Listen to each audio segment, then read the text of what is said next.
Okay.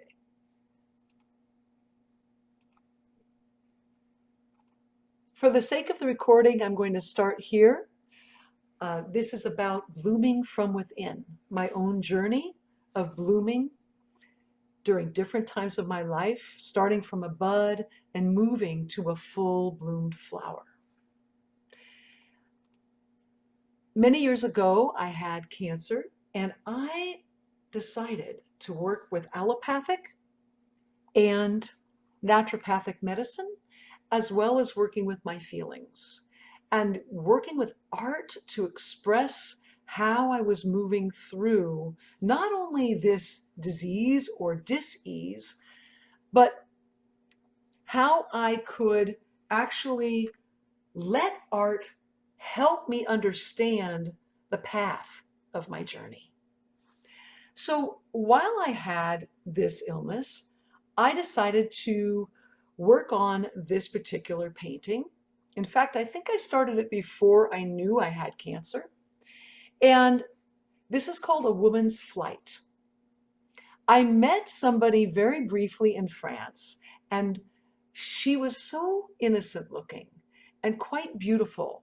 I asked her if I could take her photo. So I took a couple of photos of her, and I decided to make this 5-panel piece, which is each of these are 48 by 36, starting with the vertical and then by 36 inches. And it basically is about my own life moving from what I felt was somewhat of a sheltered existence to one that is more out in the world, more really fully expressed. And I can imagine that all of us at one time or another were feeling more sheltered, more like we really want to get out there. We don't know what steps to take. So this is somewhat of a universal theme that I'm approaching here. And there are two stories involved.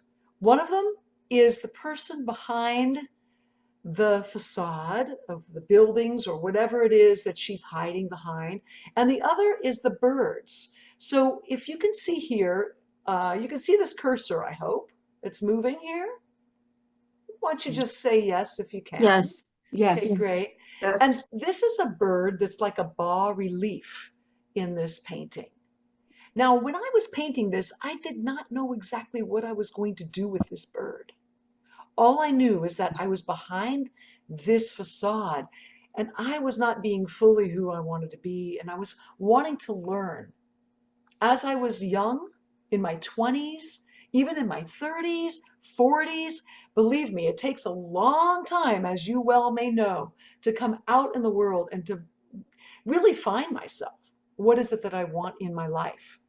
So this is that second stage of looking around, having the wonder of where will I go next? What will I try in life? And how will I do? And the birds are doing the same thing. They're just exploring. You can see them faintly in the air here and then below. And then there's a point at which I had some difficult times in my life. And this was before I had disease, dis-ease. It was a different kind of dis-ease that I had started developing when I was in my 20s and 30s. And basically, I had some anxiety that I didn't know what to do with, didn't know how to heal. And it was about many different things that I won't go into all of them now. But the idea was that the birds are floundering. I didn't know what to do. And at this point in this painting, I was in my 50s, early 50s. I could not finish it. Mhm. I just couldn't finish it. And then when I found out I had cancer, I said to myself, okay, I know what's going on. I need to look at some of my traumas in my life and reframe them. So I worked with something called German New Medicine and Recall Healing. And these were amazing modes that help me to understand more fully that I can reshape and reframe what I consider to be traumas in my life and then move beyond them. So what I realized is that when my mom died at 57 and I was only 27 and she died of cancer, This had been a fear of mine for many, many years, and I kept it all bottled up. And I had to look at how I am different from her, how I can learn from her experience and the way she passed from having cancer, and still honor the way that she had her treatment, and understand that every situation is different. And so as I looked at that and I moved through this piece, I said to myself, okay, if this is the same woman a lot older, what's happening with the birds? Anybody? Do you see what's going on here? It's a question for you. The bird has integrated into the face. The bird's integrated into the face. Oh, that's a great way of looking at it. Are you talking about this one right here? Yes, You know what? I even forgot about that one. Thank you. I think that's Maria. Thank you. yes. And look at the way the birds are flying, okay? This is all about really moving ahead at a greater speed of confidence, okay, as an older person. And then ultimately, what happens? So we have the swan. The bird is at peace, resting. And there's something else going on here. What is it? Oh, Your face A or face. her face. it's Uh-huh. a face behind it. Mhm. Yes. Now, everybody, maybe you didn't all see this in the beginning, but it's definitely there to say, I'm reflecting back on my life. I'm young again, maybe, or this woman is young again, reflecting back on her life. And so we have a woman's flight, which could be a symbol, a universal symbol for many of us in the sense that we go through hard times because that's just part of being human.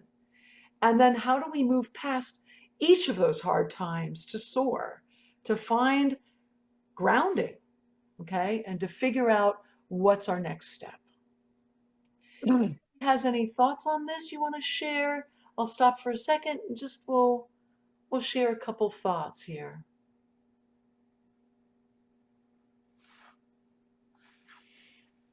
I just noticed also in the photo that the bird is more central and in the foreground.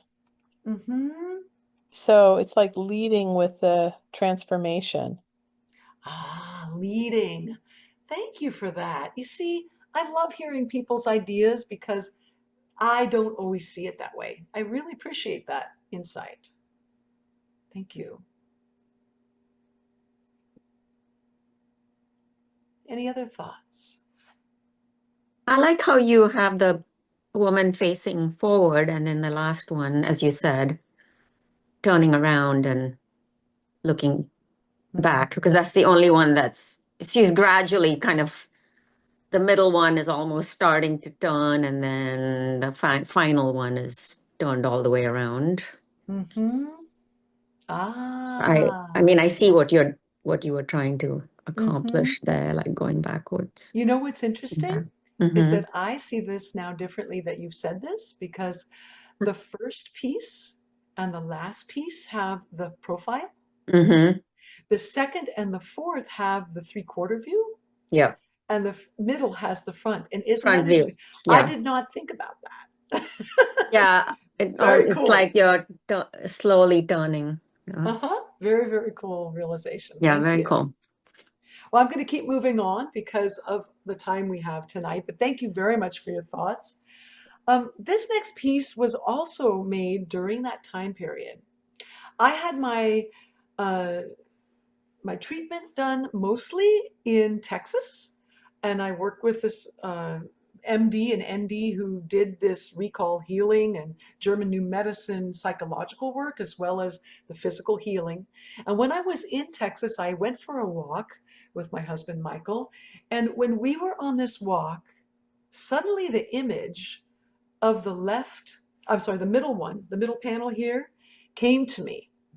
I saw in this whole series, which is called No More Prisons, this prison that I had made for myself. And it was the first time that I realized that I have the power to shift this prison, for myself that I have decided I'm in. Meaning that there are other people who may have been rude to me, awful to me, done all kinds of things to me, but they don't have power over me in the real full scheme of life. They did in that moment maybe, but not now. And so when I made this piece, it was an amazing amount of time for every single thorn and really feeling that strength of piercing quality of each of those. And that's the way I felt. It was scary. I was feeling like I couldn't get beyond those. And now, as we look at this, we can see that these two, and these two are having a relationship with each other.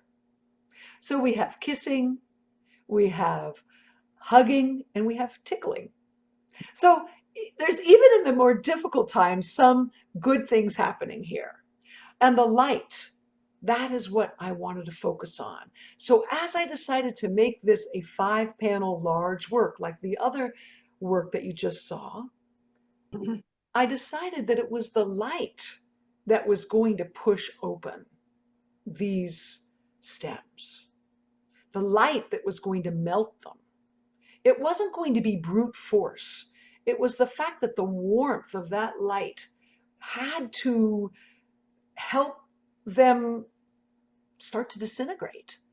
And the light was so strong in the middle there that those middle stems couldn't even hold their straightness. They had to curve, right? And then we get to the next one, where the flower has more color and it's coming into its own. And then the stems have more color because they're shifting. They're starting to be imbued with a full, beautiful life force. And as we keep going, what happens now? Anybody want to give a little thought? What do you see that's changed? Oh, I see the flower blooming fuller and pushing away the pseudo constraints. Right? Excellent. And look at the way these are turning. They look like petals. They look like petals to you, and to me, they look like gems, like some kind of stone. But who knows, right? They could be anything. But they were certainly moving away. And it took me many months to make this piece because it was large for one, but also I wasn't ready to come to this one for quite a long time. And this one I actually call The Flower from Within as a separate piece because many have bought this in terms of cards or wanted a panel of it to put in their home. And because it is about affirmation, right? Affirmation of life. So it's a separate piece, even though it's part of No More Prisons. And it really was interesting for me to feel almost like water down here, abstraction of the form, still feel the flower, but also go into my imagination. So this is called No More Prisons. And of course, at the end, we notice that this is the final, but I chose to hang it this way. Can anybody guess why I might have chosen to do that?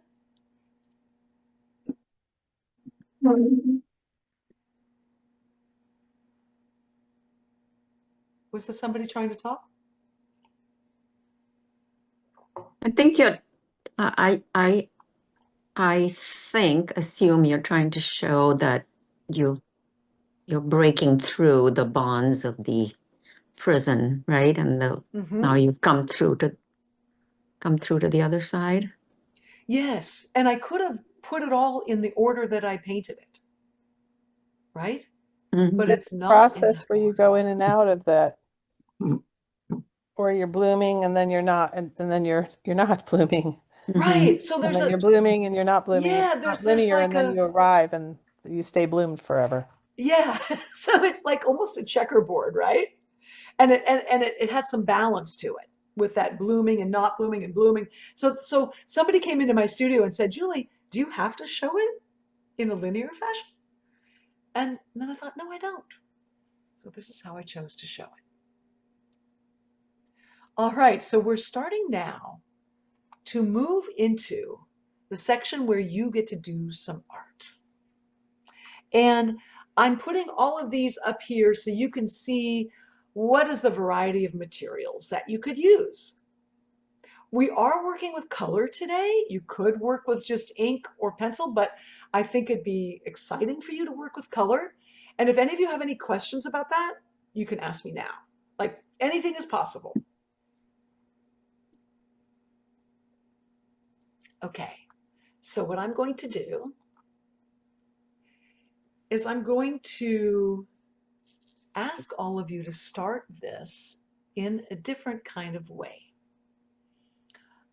Let's see, I'm going to put this on gallery view so I can see you. I'm still spotlit, but I can see you better. Now, what happened for me is when I was in Texas, I started this little book. I decided that I would start to paint things that were just kind of from my imagination, like, or not even thinking, just see what happens. Some of them are realistic, some of them are abstract. I did not care what they looked like.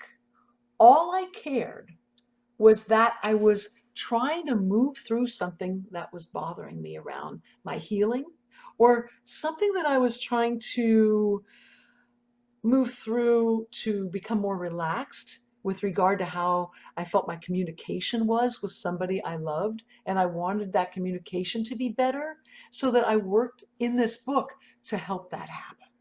Okay?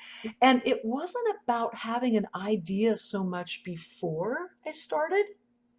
It was the idea of moving into my subconscious, having the courage to not have an idea before I started, which is not so easy for some of us, because we're so used to, if we are used to doing art, having people tell us, did we do a good job?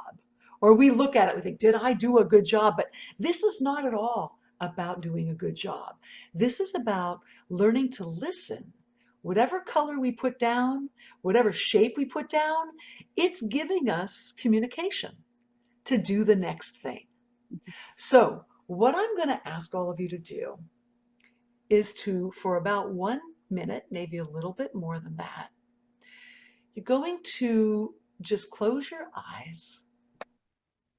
Actually, we're not doing that first. I just realized I want to do one thing with you first, because this is very important. So I'm going to turn the camera around.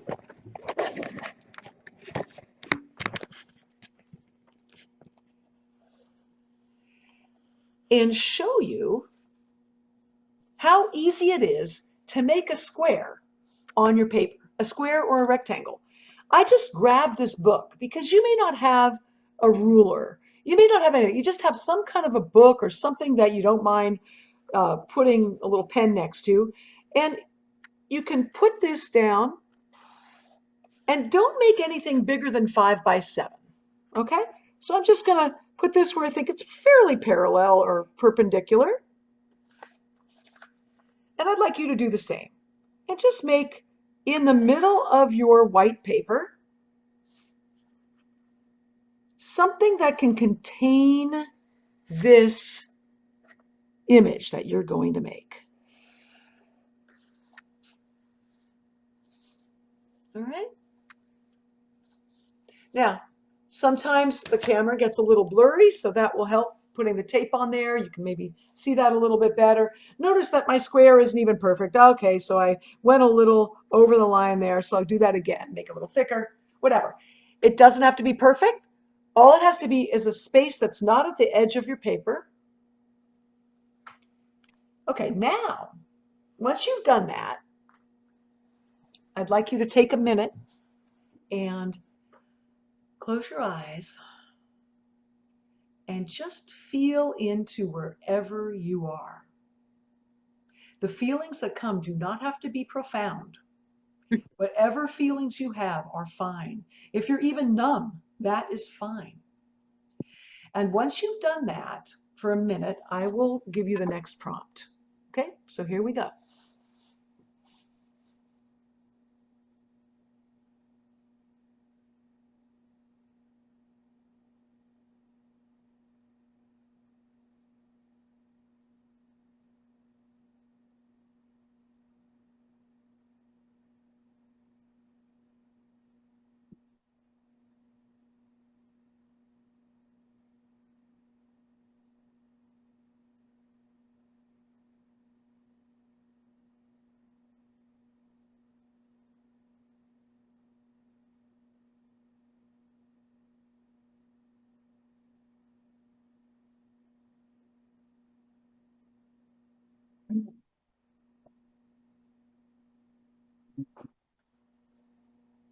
Now with this place and where you are right now, I'd like you to open your eyes and get a couple of colors, whatever you're drawn to.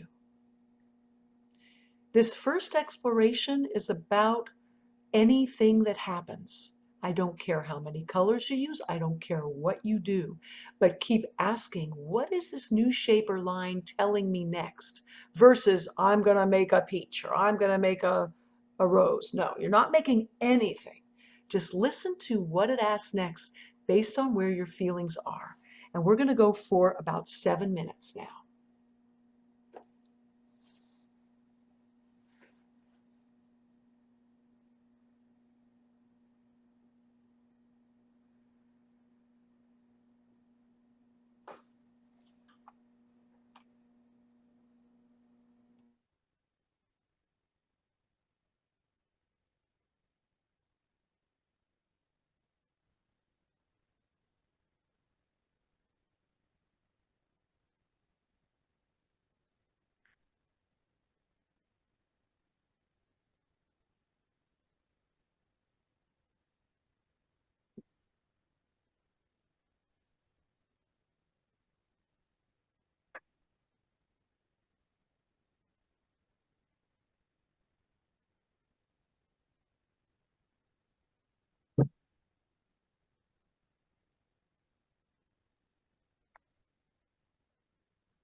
don't you give yourself just a minute or two more to finish up?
All right, everybody. Okay, let's put down your whatever instruments you're using. And even if you're not done, that's okay. You can keep going if you like, or just engage in the conversation with me now. So this exercise, or should say exploration versus exercise, was it felt like the right one to start with. And the reason is that I didn't want to give you any prompts of any kind. Meaning, so it's all coming from within you, whatever you're feeling. You're not trying to copy anything that I've done or use any design ideas that I'm giving you or anything like that, okay? And what I wanted from this is to see if you felt you could move through, could process through something, some feeling that you had, just a little bit even, and start to see a little shift. And the other thing is, this is not about showing anybody your art, okay? So we're not going to show anybody this particular exploration right now, because ultimately the idea of not needing to show our art puts the art in a different category. It is specifically for healing and moving on our own journey, okay? And it's sacred that way. That's what's really special about it. So are there any thoughts that anybody has about this process? And what happened for you? For me, I didn't think about drawing anything. I just went with the emotions and just put some things on the page. And then it became kind of clear what the emotions were attached to and put me more into the thinking mode. And then I had to kind of like look at what I had done and be like, well, how do I make this look good? Right, it's always that, right? As opposed to just going with Yeah. all, the mess of feelings. Right. I think it's very difficult. And that's what this is about, is that this is not an easy thing for most of us to do. So thank you for sharing that. Any other thoughts on that?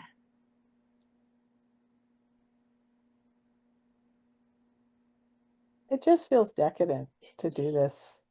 Decadent? Yeah. And It's not, it's just purely for me. Yeah. Who was that, please? Joan. Joan. Thank you, Joan. Decadent. I like that. So this is decadent. Like nobody is judging me, even myself. Right? Yep. Okay. One last comment on that. Debbie, are you talking? You might be on mute. Okay, yeah. I was talking, I'm sorry. Oh, That's okay, go ahead. No, both of you can go. Um, I was just gonna say that I felt really attached to color as I was doing it. Mm. And then almost like the idea of color kind of took over any emotion. It was interesting for me. Mm. Got really into like just wanting to color, color, color. Did the color take you away from your emotion or did it help you with it? I don't know. It just felt sort of like light and color. That sort of was my emotion, maybe. Okay, it probably. That's great. I love hearing that. Deb? It felt very freeing to me. I just, put one very bold mark on the in the square, and then just added a lot of little things around it. And as I was doing it, I was thinking about my life. I was thinking about that bold piece that was me and all the things that are around me and what I'm dealing with right now. And it was actually very freeing. So I I'm enjoyed very it. glad to hear that. Yeah. Well, you know what? There's all kinds of emotions that come up when one's starting to do this. And one of them could even be fear. Oh, what if I make something that's ugly? Or what if I make something that makes me scared? Or, these are our emotions coming out, and we're actually letting our subconscious, share some things with us. But you know something? Even if one of these is a little scary to look at, I suggest you do more than one when that happens. Like do 2, do 3, move through that place, right? Because that particular one maybe, oof, that's a little too hard to look at. But then do another one and see where it carries you. Because what I did when I first started doing this, I stopped doing these kinds of things for years because I made something that was scary. And I didn't know that I should do this anymore until I got the cancer. And then I had to do it. I just had to emote my feelings. So thank you, everybody, for that. And I'm going to now go back to the share.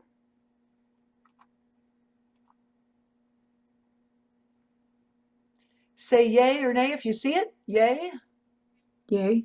Okay, good, good. So what if you were given a prompt or two? Okay? This is a prompt that will help you with some design ideas for your next one.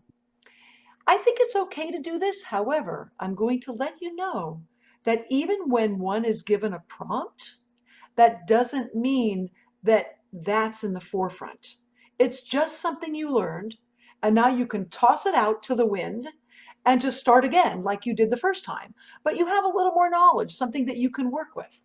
So if you are into making something that feels very relaxing, the horizontal orientation is the way you'll probably want to go.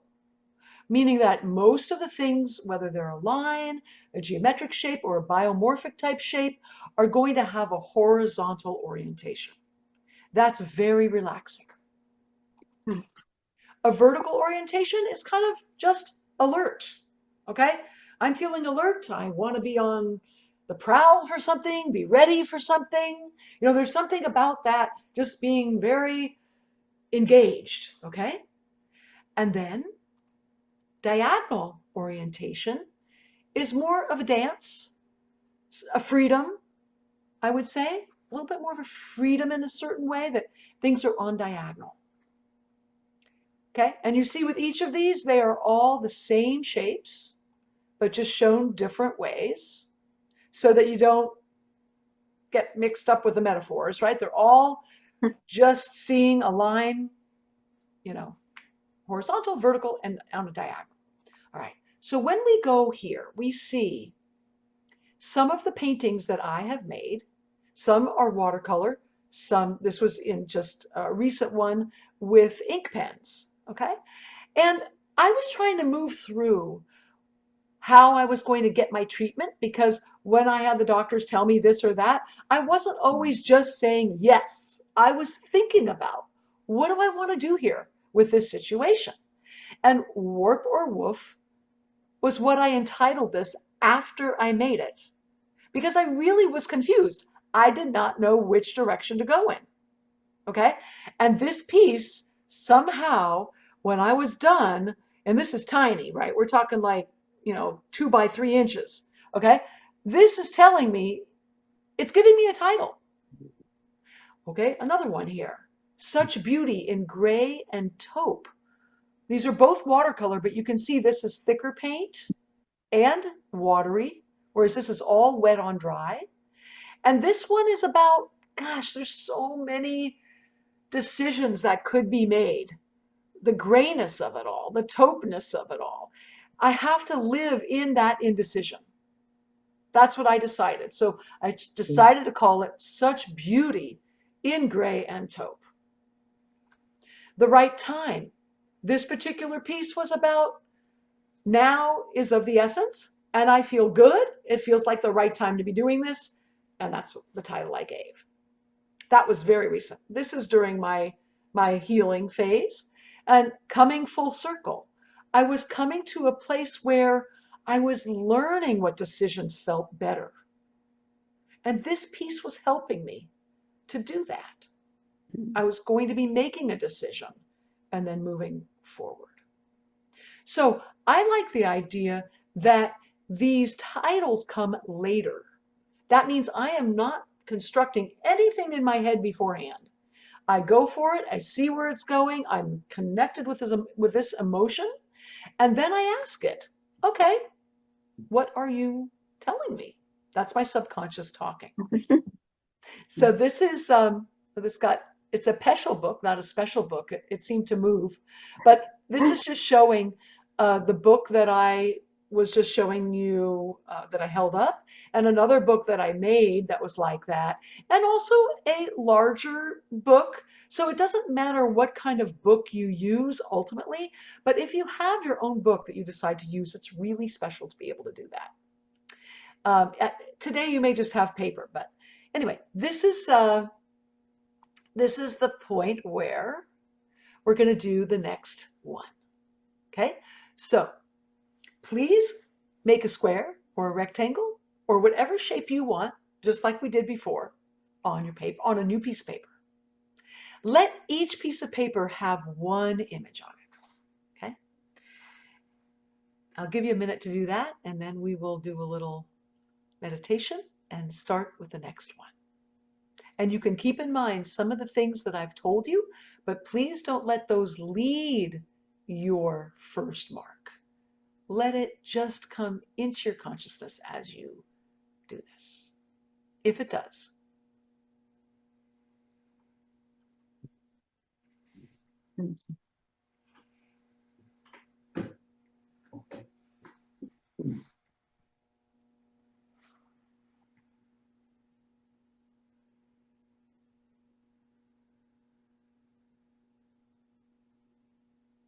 If you want to start your meditation earlier and you have your square already made, you can move into that minute meditation or 2-minute meditation at this point.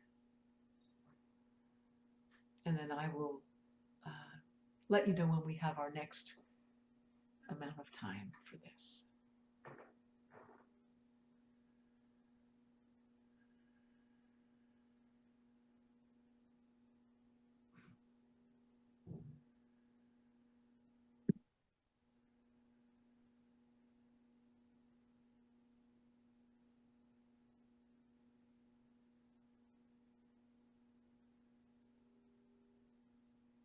Well, it looks like you all probably have your square made. So take as long as you want for the meditation. I'm going to make this one a little bit shorter. It's going to be a 6-minute time. So give ourselves a minute for the meditation and then 6 minutes for this particular one. And the same thing, you're going to just grab whatever colors and let things happen. And maybe some of the things I talked about, you'll think about, and maybe not. We'll see what happens.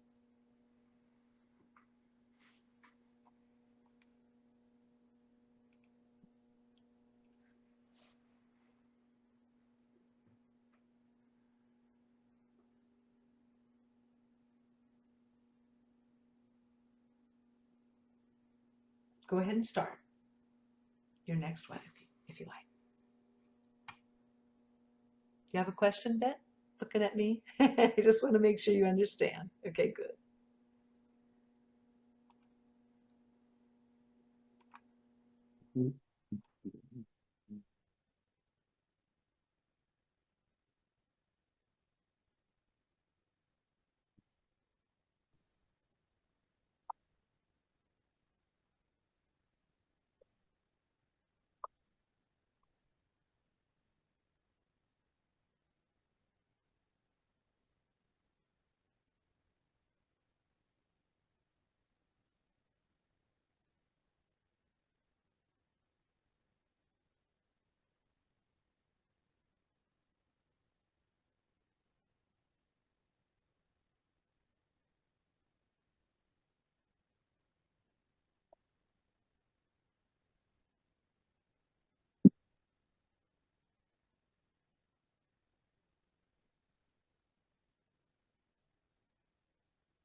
I'd like you to wind up, give yourself another minute to express what you need to express on this exploration.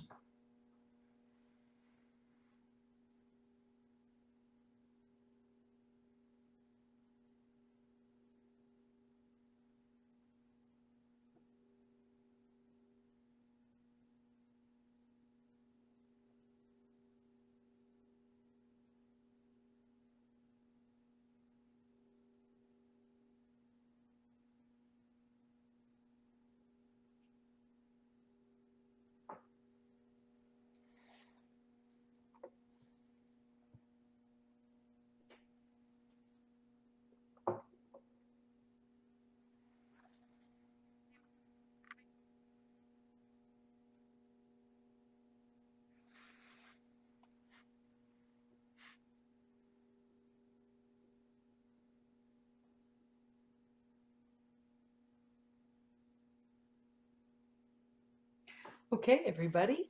So let's hear from some of you who have not communicated with me during this time yet. Any other thoughts from people who maybe would like to say something who haven't yet? And I'm open to everybody at some point, but for now, I'd like to hear from somebody I haven't heard from. What was this experience like for you?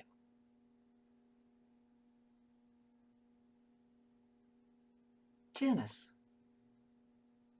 Well, this was completely the opposite of what I originally, the colors I laid, and where the other one was deep frustration and this one was more joyous. That I just kind of had gone from one, I think because I'd let it all out in the first one. Oh, that's so And the great. second one feels more like me. So the me that you feel is the blooming you Yes. versus the The one, happy me. yeah, Yes. the more full you. Uh-huh. Yes. Wow, thank you for that. That's so good to hear. Anybody else? One more person we haven't heard from. This was really nice in the sense that in the first one I was just doing lots of structure and lines and using calming blues, but it wasn't until the second one that my nervous system even began to slightly relax, and I found myself reaching for the reds and the more more emotive feeling colors to me in this moment. And is red one of your favorite colors? No, but I think I'm feeling red inside. Oh. So many blue bars holding the red back, trying to be calm. But when it actually was calm, I could feel it. So the red is exuberance, right? Perhaps, yes. That part of you that wants to just shine and be out there. I like that. I love red. I fell over a car looking at fell over a coffee table looking at a red car once. Red is my favorite color. Thank you, Laurel. How about anybody at this point? Yeah. Yeah. Hi. Hi. Yes, Stephanie. Stephanie. Yeah. My first picture was very compact with a lot of different things going on, all kind of squished together. And my second picture was more of an explosion of things going outward with quite a lot of question marks. Ooh. I Now, don't know where did you it's give going. did you give it a title? I was just wondering if anybody gave theirs a title. No, I haven't. It was Okay, just, that'll be interesting. Like if a title comes to you at some point tonight, yes, that would be very interesting for you to know, like, oh, this is what it's saying to me. that's true. Because we can give it the title that we feel is really appropriate to where we are. Right. Thank you. That's great. Very nice. Okay, thank you, everybody. Yeah, we're going to move to the next one, and let's see here. One thing that I didn't share with you is that repeated shapes is good, right? So to repeat your shapes and to use opposite angles. So if you have an angle one way, think of an angle another way. You have an angle this way, think of it the other way. And then let's look at a few other ideas. Now, we just realized that, yes, you're letting your images arise. You're not preconceiving these images, okay? And what's so fascinating to me is that when these two, I was working on these two end pieces here,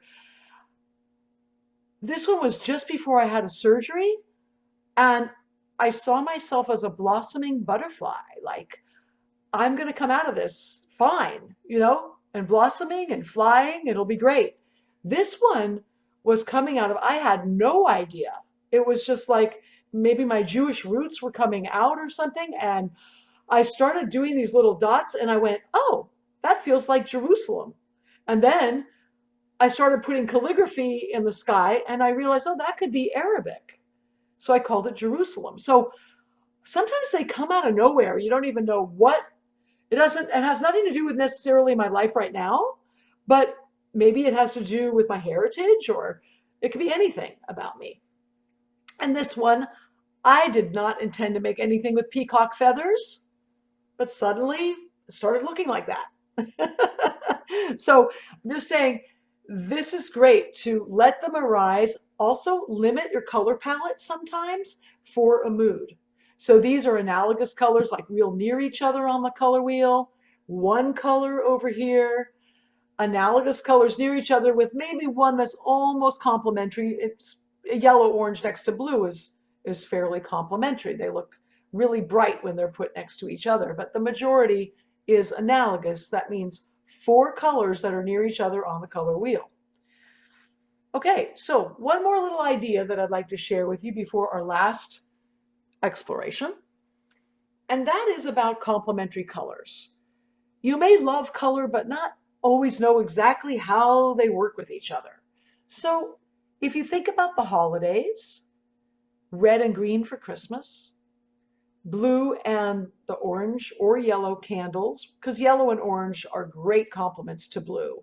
Orange is the actual one, but for Hanukkah, that's that one. And for Easter, I think of the purple Easter bunny with the yellow eggs. When these complements are next to each other, that means not on the color wheel. They're across each other on the color wheel. But when they're put next to each other in a painting or a drawing, they make each other look brighter.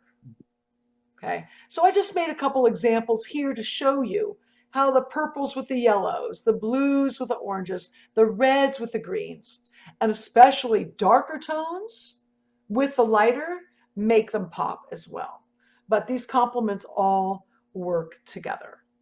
Any questions about that? Yeah, Julie, I have a question. This is Paula. Hi, Paula.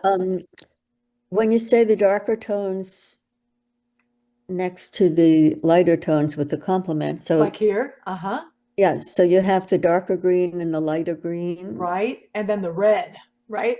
So the lighter green and the red are really strong next to each other because they're both bright. But the darker green, which is still in the green family, makes these colors that are bright even brighter as well. In addition to these two colors near each other, we've got the depth of dark that makes them look more luminous. Okay, thank you. Yeah. Also, Paula, this green, let's say you didn't have that green. You had a lighter green and you had a red and you added them together with more green than red. They're still complementary, but you're adding them together instead of putting them separately.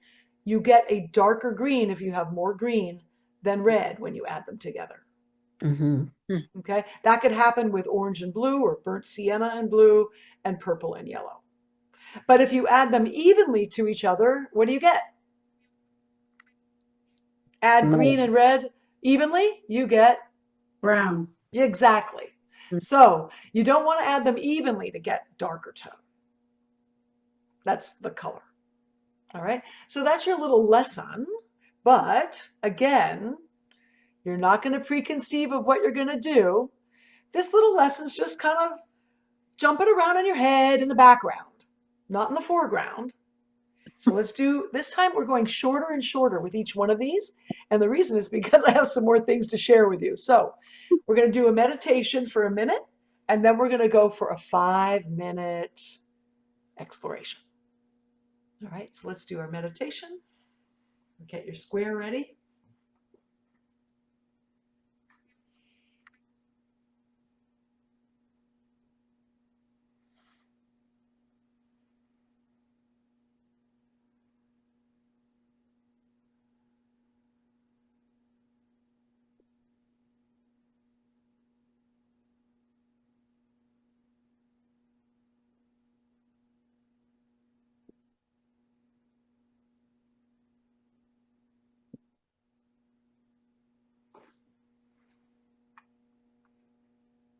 And when you're ready, you can start.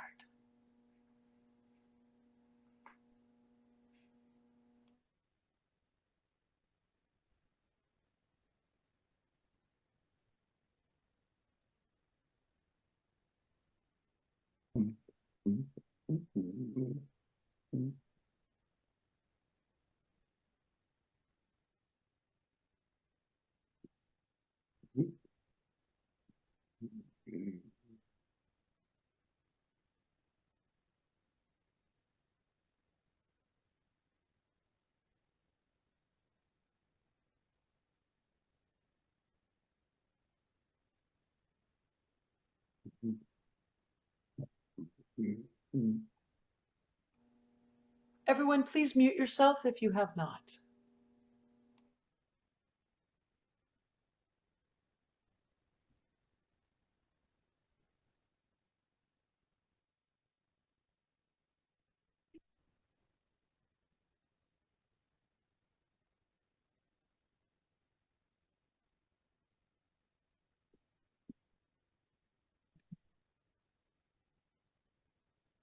Well, okay.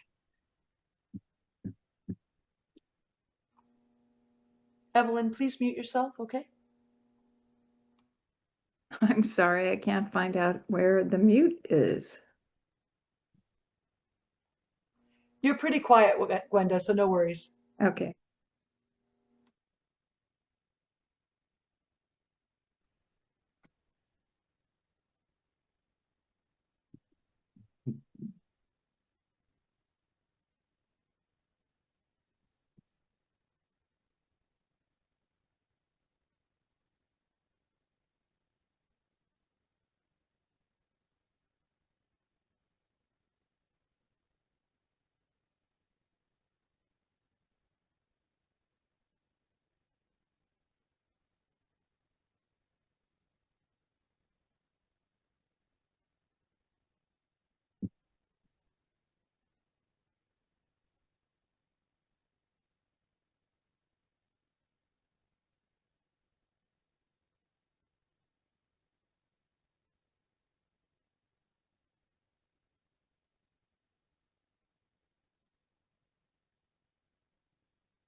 Okay, this one's a little bit shorter, so give yourself another minute and try to wind up, wind down.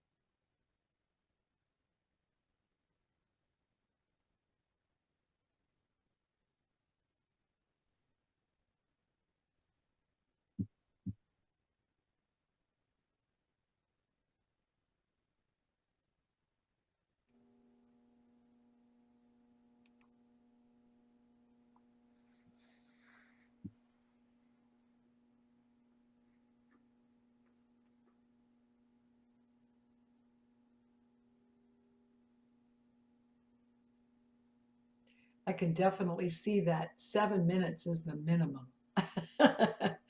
It's hard to do this really, really fast. So I'll give you another minute, okay?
Okay, everybody, let's now just share a little bit.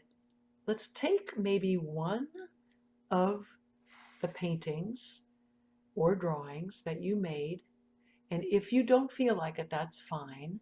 But if you'd like to, I'm going to remove the spotlight so that everybody who wants to share can put their art up, just to see what kinds of things are being done. If you have a blurry background, please put your art very close to the screen, because otherwise it will look blurry. Yeah, very close. Stephanie, yeah, that's right. Really, really up. Yeah, we get a sense of it. Good, because it does, end up getting blurry. Oh, a little higher there, Gwenda? Oh, wow. Go back a little bit because we can't see as well. Yeah. Okay. Woohoo. Color. Yeah, lots of amazing things happening here. Yeah, I decided I wanted to do something abstract and just Yeah. play with layering. Cool. And that was fun because I felt like sometimes when you layer an experience on top of another, it turns into something you don't know what's going to be. So But what you did you keep start? going. What did you start with? I started with this red swath, Uh-huh. and then this orangey swath in the opposite direction. Ah, great. Yeah, it just came to you. Well, I could do it opposite, right? That's great. Now that I'm going to create a drip because I'm Oh, no, you don't have to hold it up if you're worried about that. well, that's something Well, different. that's part of it. Yeah. Yeah. Anybody else want to share the experience a little bit? What you, yeah, please do.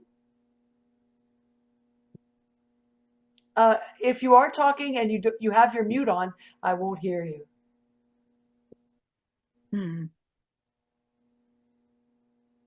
Debbie, did you want to, you can't undo your mute? And maybe if I ask you, can you? I don't know. If anybody else wants to talk in the meantime.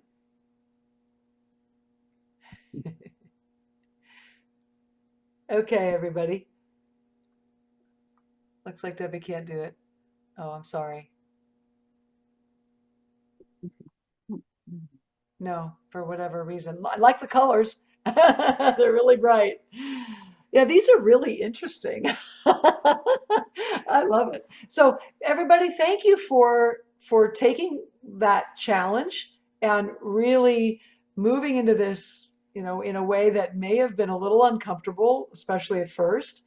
I hope that it felt like a really freeing thing for you. I'm going to share again.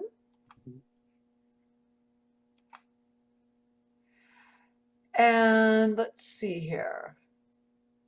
Okay. So I'm going to share something a little different with you now. My company name is called Sustaining Arts.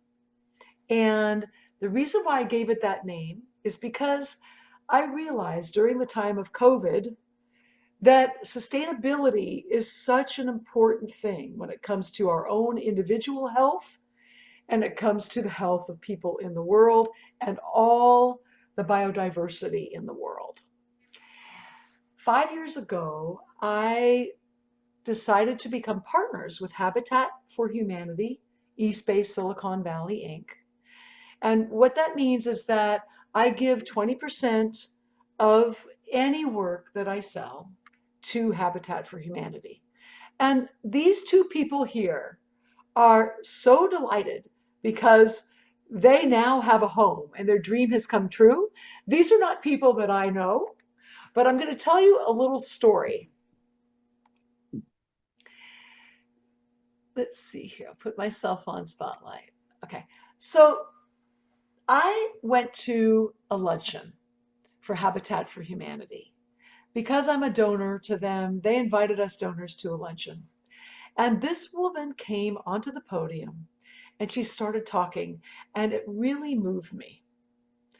What she said was that she has a family of 3 children and her husband, and they were doing everything they could to make ends meet in this Oakland area. They barely had time to talk with their children before they went to bed because they were so tired from their work. They could barely pay their rent because it was going higher every year, and their job was not increasing in pay. And they didn't really know what to do about all this because they didn't have other skills, right? Their children could eat enough and they could go to school and they were okay, but there was no time for leisure. Everything was about that paycheck, having the kids go home on their own, the parents being completely fried at the end of the day. But when they approached Habitat for Humanity and they asked if they could be a candidate for a house, Habitat said, yes, you can, because you're working, you're showing that you're really putting your time in to do everything you can to help your family. And they also were willing to volunteer to even help with some of the building of the house and also do some of the administrative work. And at some point, I think it took about 3 to 4 years, they got their home.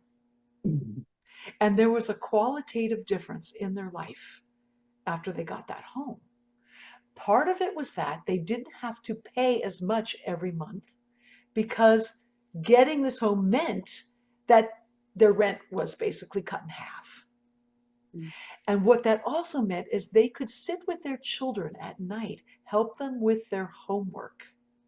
They didn't have to take 3 jobs. They took 2 instead. They had time to be with their children, to even bring them to some extracurricular activities and feel like a family that's really caring and loving because they had the time to do that. And she has been so appreciative of this for the last 5 to 10 years that she speaks at all these luncheons and lets people know what a qualitative difference it has made that Habitat Humanity has stepped up. So I really feel that being with community is super important right now, especially doing things for community, finding ways to help each other. So I give 20% of my sales to them. I sometimes give up to 10 or 20% of my sales to organizations about saving the Amazon rainforest. And I'm going to share with you a little bit more about that, but also more about my exhibit. So you can be thinking, gosh, would any of these be of interest to you as a print that's ready to frame and put on your wall? And if you don't, that's fine too, because this experience is just so pleasurable for me, just to be with you and just to share about this exhibit. So these are called jewel boxes.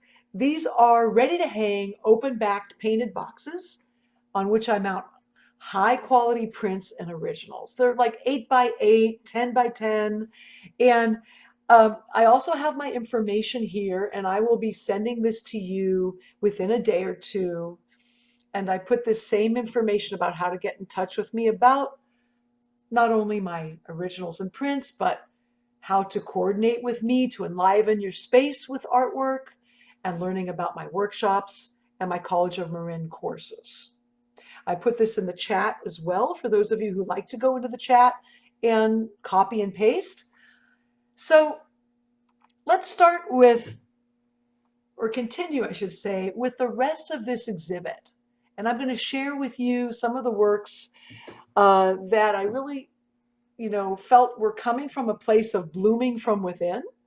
And you can see that my love of nature is here. This is called Fresh Scent. All of the titles are on the lower right. And this is made with watercolor. All of these are watercolor, except for one of them has ink in it. And these little marks here are made with a credit card that I've dug into a very nice quality paper to create the feeling of light coming through. Alluring orchids. These are orchids that are actually in my studio. These are tiny paintings. They're like 8 by 8. Okay, blushing magnolias. Rose profusion.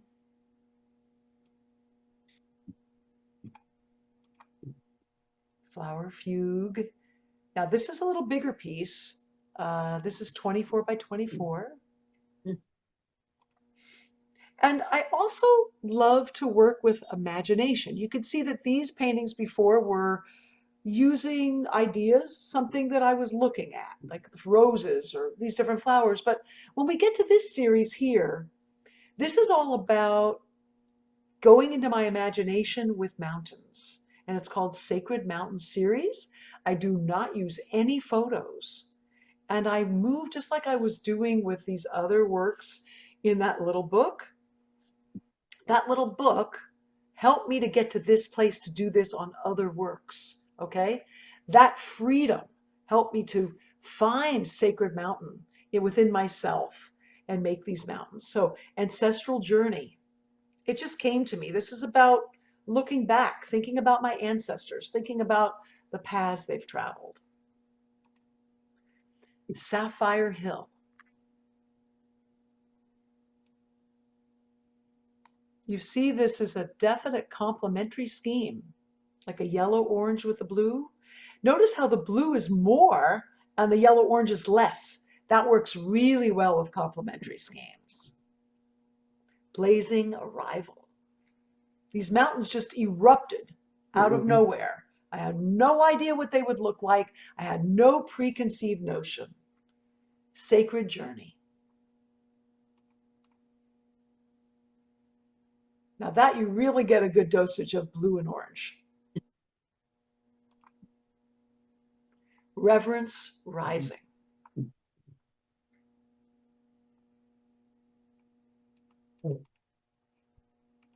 Now this next part I have many mini series within this exhibit, and this one called Exuberant is like the mother painting of the next 4 that I'm going to show.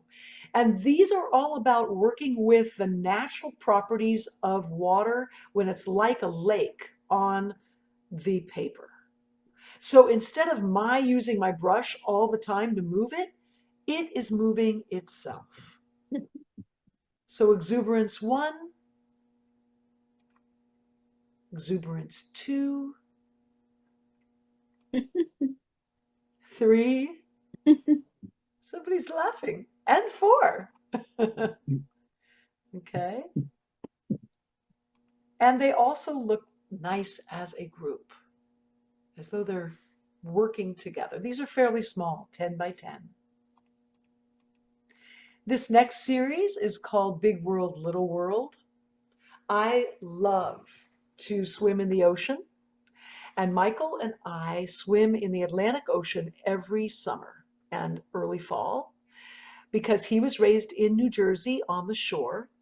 Every summer they would go there to the house that his father built. And so I learned how to body surf. Now these paintings have to do with the big world outside moving into the little world of the canvas. So you see that these waves extend way beyond this area. And there's a lot of imagination as to what is going on up here and below. Is there another landscape within these landscapes? And what do you see? Breath of life? Carpe diem, seize the day. Timeless miracle. These are all large works. They also have been sold as prints of various sizes, so they look nice in a smaller scale. These are basically 60 by 36 inches, the originals. And light streams. I love the idea of starting one section and then deciding with some studies, okay, what am I going to do next? Okay, and then what am I going to do next? It's not all pre-planned. I really go from one step to the next and ask myself, how do I want this to flow? And sometimes with these larger works, it does take many studies, meaning that I do them separately on a smaller scale and get some ideas, or I work with Photoshop and things like that. All right, this next series, which is a really important one to me, is about the Amazon rainforest. Now, it's very important to me that we protect it. The Amazon rainforest is one of these amazing wonders in the world, but it's also very instrumental in keeping our climate less inclement. So basically, it has a cycle of water moving through it in the Amazon rainforest, so that all the plants transpire water that go up into the air and create a free flowing river in the air, because there's so much foliage and trees in the Amazon rainforest that it's like this living cycle of water. And that river of water moves in the sky to the US and to different parts of South America, and it keeps the weather system cooler and more calm.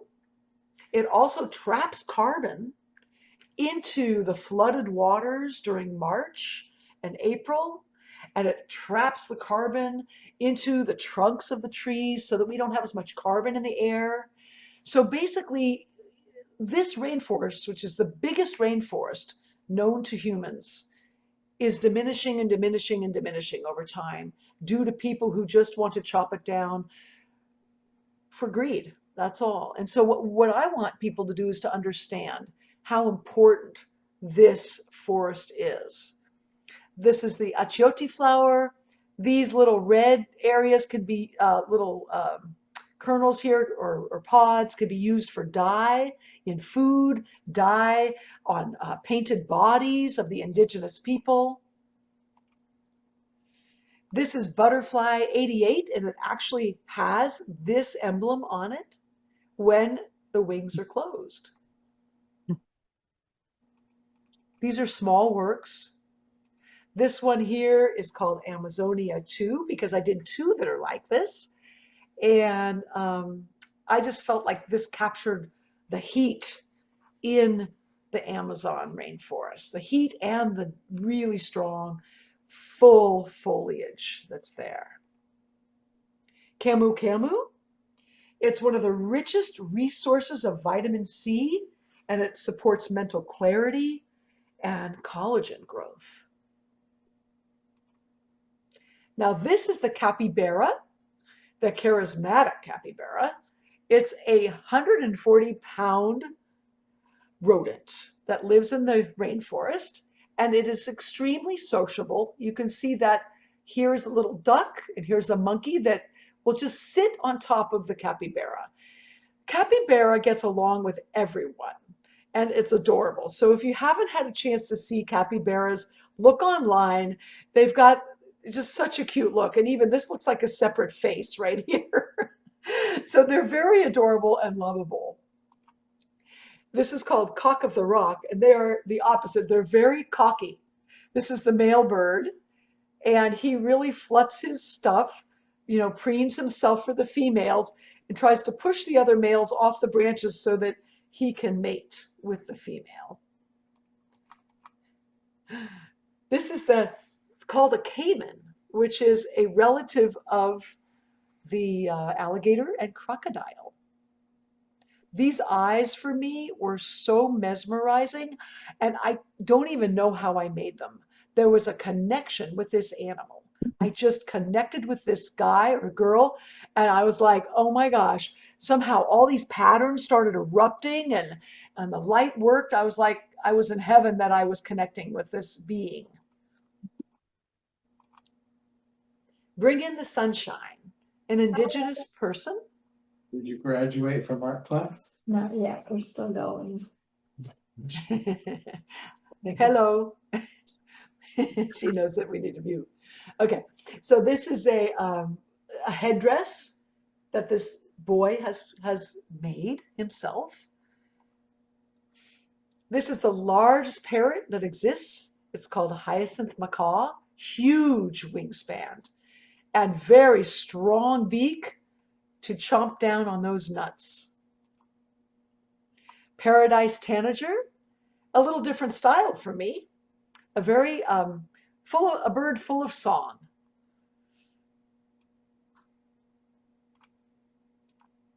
This is the passion flower impression.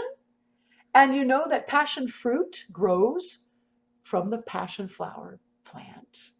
This is a larger piece, 24 by 24, also passion flower impressions. We're going to go just a touch over the 1.5 hour mark. This is the pink dolphins, or the botos, and they become pink as they get older. So I had so much fun painting these because I really got to know the forest and all the people, all the plants. There's so many more than what I've depicted.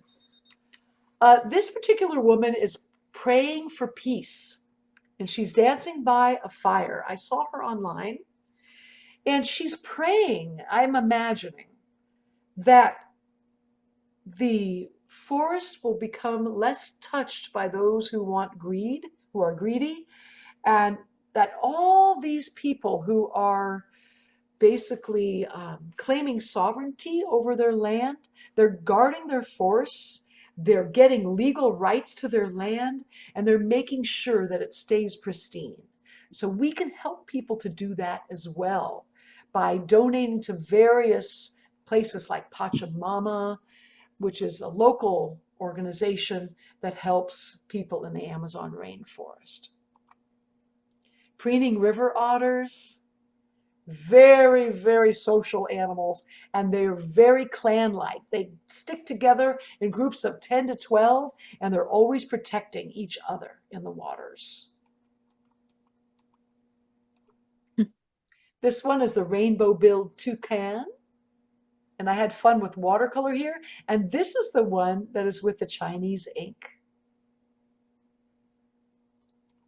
Sangre de Drago, which is a tree that looks like it emits blood.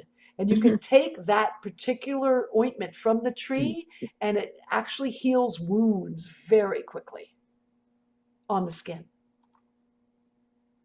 Squirrel monkey's gaze. This is one of my latest ones, and I loved the feeling of the sweetness of this monkey that I got online, and the hand looked so human-like, I could hardly believe it.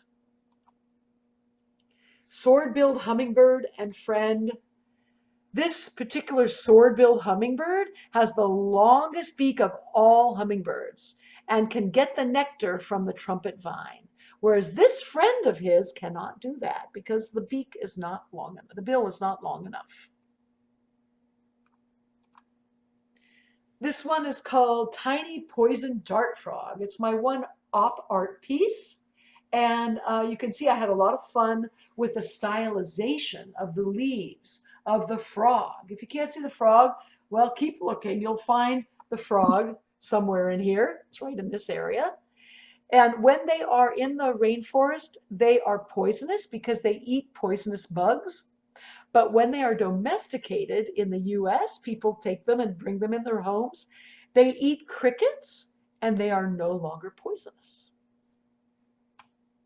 And our last one is looking at you to say, thank you so much for coming tonight. This is the yellow-spotted Amazon River turtle, and she is just so delighted that you've been here. And she loves to crawl all over her relatives. So everyone, this has been a joy to be with you tonight. You're welcome to stay a little bit longer if you like to talk. And if you need to go, I wish you a wonderful journey and continual exploration of this way of working with art. Thank you, Julie. Thank you so much. You're welcome. much. Thank Thank you. Good to meet some of you new people Thank too. you so much. You're welcome. Beautiful. See ya. Thanks. Okay. Sure. Thank you.